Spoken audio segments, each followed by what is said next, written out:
E aí, tudo bom? Espero que sim, porque hoje a gente vai falar de alimentos zero.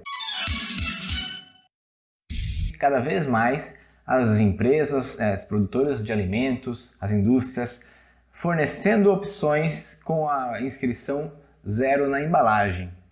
E isso é uma coisa boa, porque a gente está tendo opções com talvez mais qualidade ou com variações de opções, né? Não é mais todo mundo igual. Só que a gente tem que entender o que esse zero quer dizer, porque existe muita confusão em cima dele. Muitas pessoas confundem esse zero com um alimento que seja bom para emagrecer, um alimento que não tenha capacidade de engordar. E apesar de algumas vezes ele estar relacionado, nem sempre é o caso. Quando a gente fala de um alimento zero calorias, aí sim, ele vai ser um alimento que não tem a capacidade de te engordar. É necessário de calorias para o nosso organismo conseguir transformar em energia e, por consequência, conseguir acumular como forma de gordura. Não tem como um alimento sem calorias virar gordura. É impossível. Ou virtualmente zero, né? Porque na legislação, quando está lá alguns centésimos de calorias, já pode ser considerado zero. Não tem essas malandragens aí, né? Por exemplo, a Coca-Cola zero, se for pegar a embalagem inteira, se eu não me engano, uma vez eu fiz as contas, ela tinha 6 calorias em uma embalagem de 2 litros. É muito pouco e, obviamente, 6 calorias, o cara... Eu já gastei 6 calorias aqui, ó, gesticulando enquanto eu estava conversando aqui com vocês. É virtualmente zero, né? Então, alimentos zero calorias não engordam. Coca-Cola zero, Sprite zero, sei lá o que mais, refrigerante zero, não engordam. Agora, continuando a falar de bebidas, aí alguém vai falar, opa, cerveja zero. Cerveja zero é diferente de refrigerante zero, pelo menos nesse sentido. Tem que avaliar sempre o que é o zero da coisa. Quando a cerveja é zero, ela é zero álcool. Pelo menos todas que eu vi até agora foram cervejas zero álcool. Aí o cara perde aquela brisa, né, do álcool. O álcool, apesar de ser um contribuinte para acréscimo de calorias na cerveja, ele não é o responsável por todas as calorias da cerveja. Então uma cerveja zero álcool vai perder as calorias do álcool, mas vai manter as calorias do resto da cerveja. E outra embalagem que engana bastante são as que vêm com a inscrição zero açúcar. Zero açúcar quer dizer que não tem açúcar. Realmente o açúcar engorda, né? Engorda não, o açúcar tem a capacidade de engordar se ingerido em altas quantidades. E é fácil de exagerar no açúcar. Então zero açúcar realmente é uma ajuda no sentido de não ter essa capacidade. Porém, zero açúcar não quer dizer que não tenha calorias. Zero açúcar quer dizer que ele não tem as calorias do açúcar, mas ele pode ter proteínas, pode ter lipídios, até pode ter álcool ali que vai contribuir para alguma forma de ganho de calorias.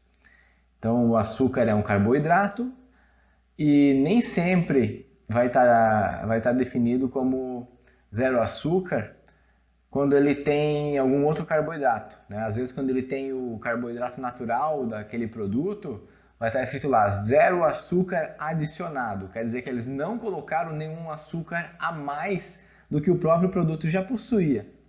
O produto já tem carboidrato na natureza, por exemplo, e não foi adicionado açúcar extra, o que é uma coisa boa, mas não quer dizer que ele é zero açúcar total. Então se está escrito zero açúcar adicionado, é uma coisa, zero açúcar é outra. Tem que ficar ligado, muito ligado nas informações que vêm nas embalagens, porque elas não mentem, elas podem levar ao mal entendimento, na verdade, tá? Outro alimento que engana muito é um que eu comentei esses dias, que são os alimentos zero em lactose.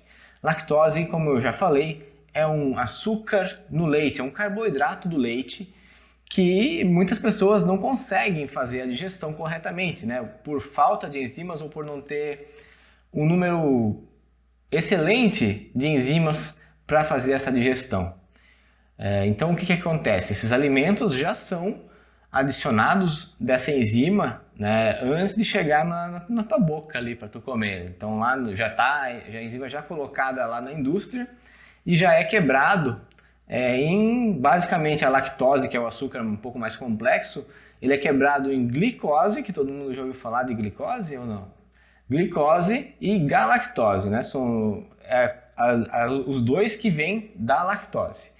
Então, esses dois as pessoas vão conseguir digerir. E ali contém todas as calorias ainda. Não perde nada de calorias nesse processo. E aí que tá. Muita gente se engana, compra creme de leite, doce de leite. Ó, doce de leite é muito gostoso. E dá aquele prazer, aquela sensação, meu, é muito gostoso, não pode ser. E tu se sente cheio até depois de comer. Não tem como ser zero calorias. Ele é zero lactose, cheio de calorias. Beleza? Não associar uma coisa com a outra. Outros alimentos, zero glúten. Zero glúten é um processo diferente, não é uma falta de enzima. O glúten está presente no trigo, né? Então muitos alimentos são feitos com outras coisas que não seja o trigo. Ou alguns cereais, outros cereais, cevada. Para cerveja existe cerveja zero glúten também, feita com outras coisas que não seja cevada. Por exemplo, o macarrão zero glúten, ele em vez de ser feito com a farinha de trigo, é feito com farinha de arroz, muitas vezes.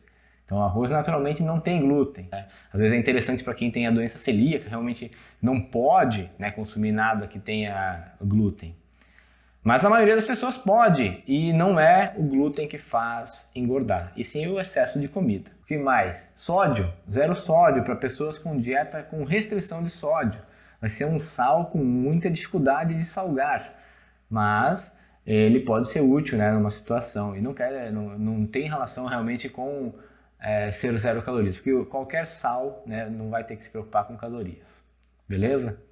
Então, só para ficar claro aqui que existe na indústria, né, e na legislação essa informação, zero, é zero alguma coisa, mas zero o quê? Tu tem que ver, não adianta acreditar que é tudo zero para comer na dieta para não engordar, tá? É um erro muito comum de quem está começando a entrar nesse mundo, começando a entender dos alimentos, começando a ver as embalagens no mercado e, em vez de olhar só o preço e qual é mais barato, olhar também as informações nutricionais dos alimentos. Beleza? Então é isso aí. Se sobrou alguma dúvida, deixa aí embaixo nos comentários. Se não, não esquece de deixar aquele like. Nos vemos no próximo vídeo. Falou!